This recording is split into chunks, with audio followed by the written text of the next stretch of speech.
So rivers are natural conveyor belts of sediment, and by sediment I mean the sand and gravel that is generated upstream from landslides and from bank erosion and travels through a river system, ultimately ending up being stored in lakes or out at the coast. There are impoundments throughout Scotland's river network. Many of those impoundments or dams or weirs are quite large, and they've been accumulating sediment over decades or even over 100 years. They've blocked the passage of sediment downstream over those relatively long timescales. And downstream, we see riverbeds that are starved of sediment. They don't have the diversity of sand and gravels that can support a variety of different fish and insects.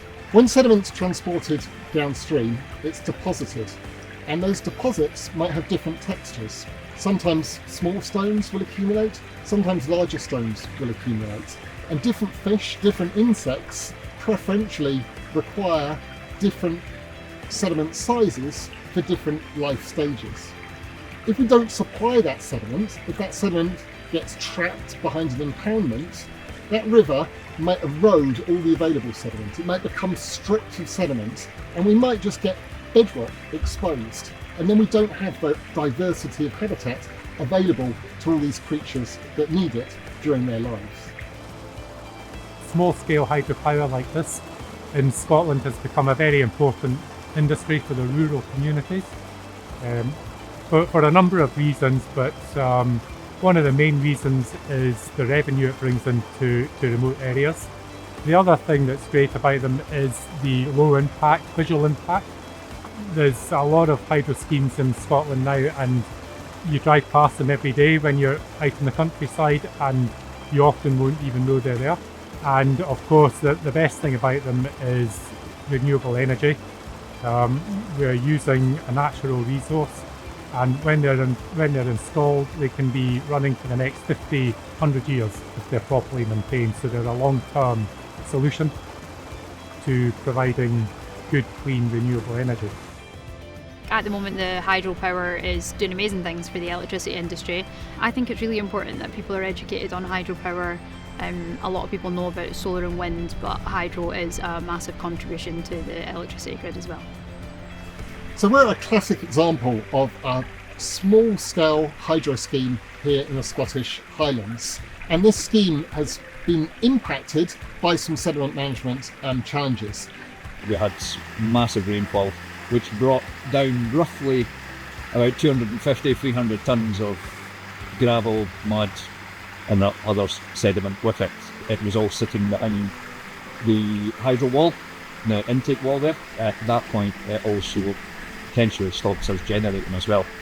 We had the licence from forestry to do the work on their land. They obviously assessed, they said where we could put the sediment following removal, which has been set downstream to allow natural flow back into the river. The Kelty Water Hydro Scheme was built in 2015-16. It's a 1 megawatt, essentially run-of-river hydro scheme. The main activities we've done twice, 2018 and 2020, we've removed sediment from both intakes, the reservoir and the secondary intake. On each occasion, it was about a week's work. So at the secondary intake here, it's maybe a day's work, removing about 100 cubic metres of sediment.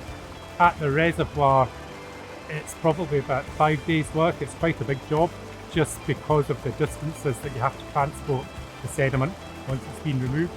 What we're in discussions with SEPA at the moment is the best location, and building a stockpile of sediment next to the watercourse, so when you get floods, it slowly pulls the sediment down the watercourse, rather than just dumping it into the main channel.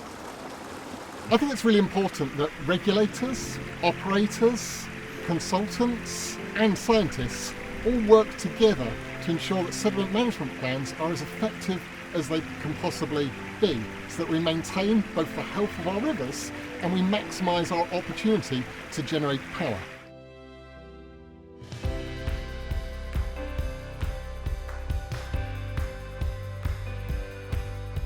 Due to the changes in climate expected in Scotland, we are predicting to see an increase in both the frequency and intensity of storm events. We're expecting to see an increase in river flow, river energy and river flooding events. Due to these increases, we're going to see more sediment getting moved downstream in the river. Precipitation events are going to become more intense, possibly occur more frequently. When that rainfall falls on hill slopes, for example, there's likely to be an increased risk of landsliding.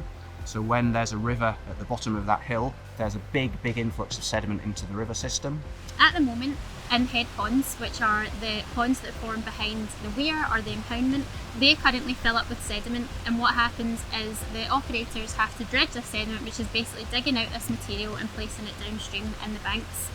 That combination of increased sediment supply and an increased capacity of the river to transport that sediment is likely to result in the impoundment head pond filling up more quickly and more frequently, so presenting more of a sediment management or management issue for the operator. We predict that this is going to have potentially excess costs and reduced efficiency of the hydropower equipment.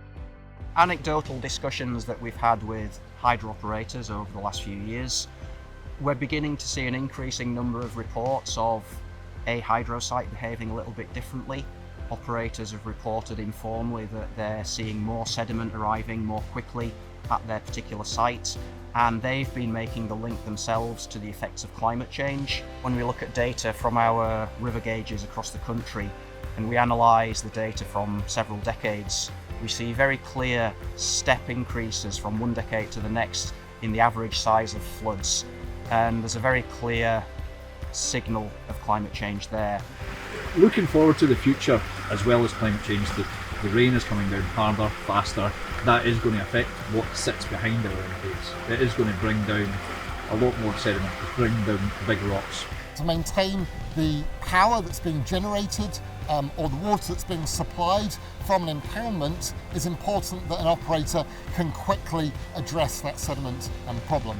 If a plan's in place, that plan can be invoked, and also that sediment can then be, for example, reintroduced downstream, so there's not a negative impact on the river health.